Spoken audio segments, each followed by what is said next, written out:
Cinta Andara episode 5. Revan Pov. Hujan di sore ini tidak menyurutkan niatku untuk menemuinya. Tidak lupa aku membelikannya seikat bunga mawar merah untuknya, melambangkan perasaan cintaku yang masih membara untuknya. Sang penjual bunga bahkan hafal dengan bunga pesananku. 8 tangkai bunga mawar merah yang diikat menjadi satu. Kenapa 8? Aku sendiri juga tidak tahu. Aku hanya sedikit mengingat perkataannya, jika angka 8 melambangkan angka keabadian. Angka yang tidak ada titik putusnya seperti angka-angka yang lain. Dan aku berharap cintaku padanya juga seperti angka 8, yang abadi dan tak akan pernah putus. Dengan mengenakan payung hitam dan juga setelan hitam, seperti biasa aku menghadapnya dengan tenang, menghadap batu nisannya. Aku tidak mempedulikan hujan yang sedikit membasahi bajuku. Aku tidak mempedulikan orang yang melihatku dan berkata jika aku gila. Ya, aku memang gila. Tuhan, aku benar-benar tidak bisa hidup tanpa wanita yang terbujur kaku di balik tanah yang kuinjak sekarang ini. Aku menatap batu nisannya seakan-akan aku menatap wajahnya. Wajah yang perlahan mulai memudar dalam ingatanku. Aku berusaha sekuat tenaga untuk mengingat masa-masa di mana kami bahagia bersama. Aku mengenalnya beberapa tahun yang lalu. Gadis yang ceria, agresif, dan posesif. Itulah Talita. Lita kekasihku. Aku menyayanginya, sungguh sangat menyayanginya. Dialah wanita satu-satunya untukku. Tapi tentu saja cinta kami tidak berjalan mulus, dan itu menyebabkan dia meninggalkanku untuk selama-lamanya. Seseorang yang ingin memisahkan kami membuat kekacauan dengan memfitnahnya, berselingkuh dengan lelaki lain. Padahal saat itu dia sedang mengandung anakku. Dan dengan bodohnya, aku mempercayai orang itu. Aku meninggalkannya, mencampakkannya begitu saja. Mungkin karena itu dia bunuh diri dan meninggalkanku untuk selama-lamanya.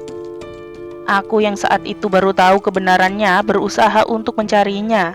Dan 2 tahun yang lalu aku mendapati jika dia sudah meninggal karena bunuh diri. Bodoh. Aku benar-benar lelaki bodoh. Segampang itukah aku mempercayai perkataan orang? Aku menggelap, duniaku menghitam.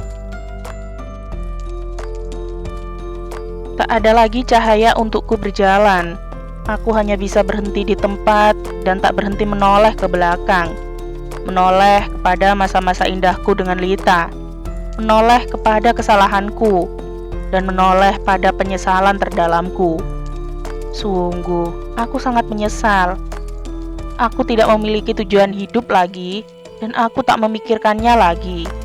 Aku hanya ingin meninggalkan semuanya dan kembali bersama Lita. Tapi semuanya menjadi sulit ketika gadis itu datang.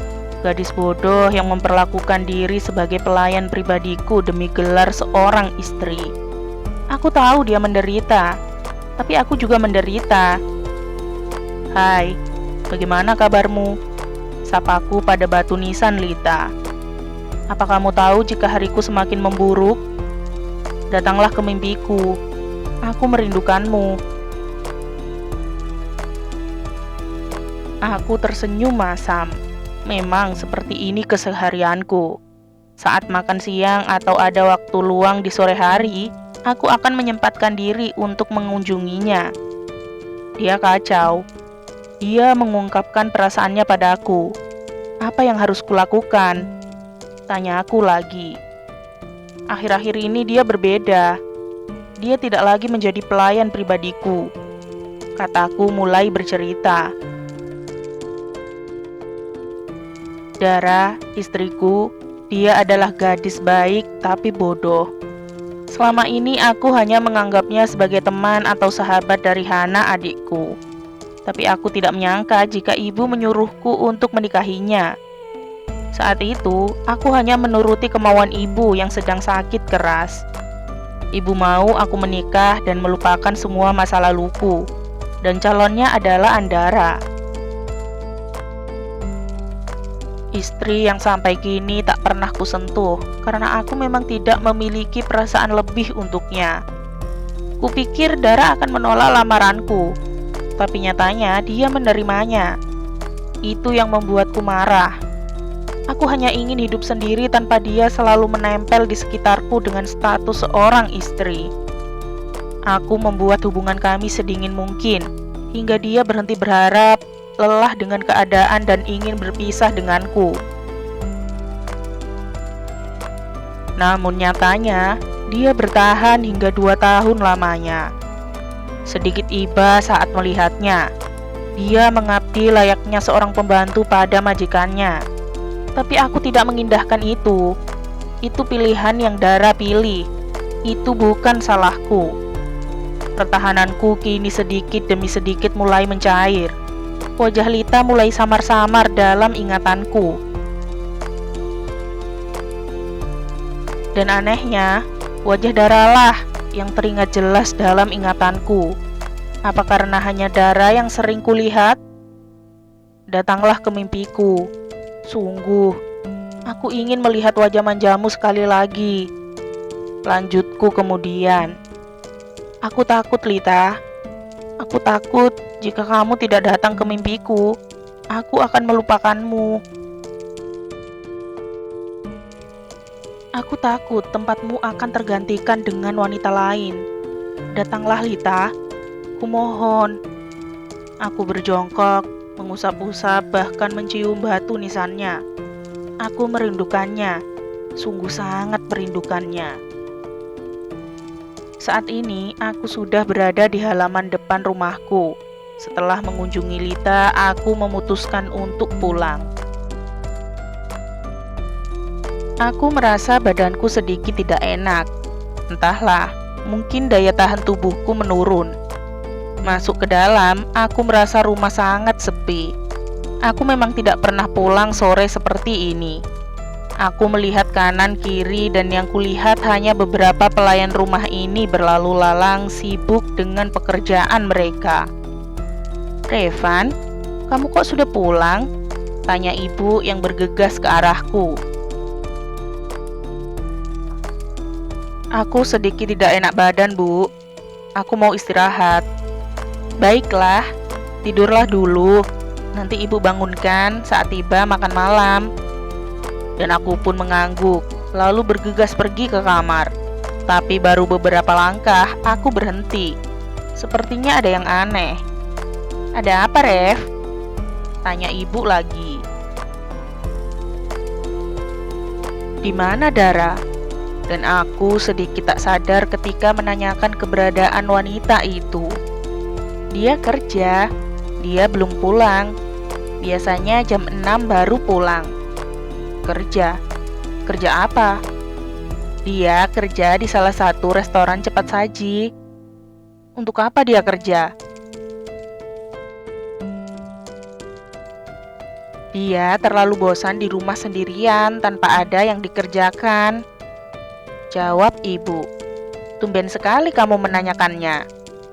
Dan aku pun kembali bergegas menuju ke kamarku, tak mempedulikan pertanyaan terakhir ibu. Ya, tumben sekali aku menanyakannya. Ah, sudahlah. Bukankah itu bagus jika dia kerja berarti semakin kecil kemungkinanku berinteraksi dengannya? Aku pun masuk ke dalam kamar, menaruh tas dan jasku pada tempatnya, melonggarkan dasiku lalu duduk di tepian ranjang dan bergegas membuka sepatuku. Dek. Aku merasakan ada sesuatu yang hilang. Ada sesuatu yang salah di sini. Apa itu? Tapi aku tidak menghiraukannya. Aku pun bergegas masuk ke dalam kamar mandi. Dan lagi-lagi perasaan aneh itu datang kembali. Perasaan apa ini?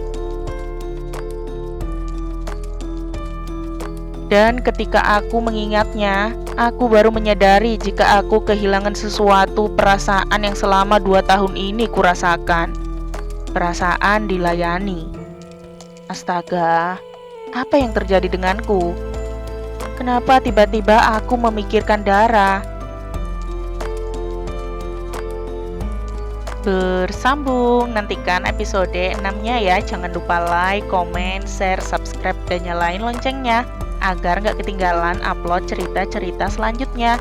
Bye-bye.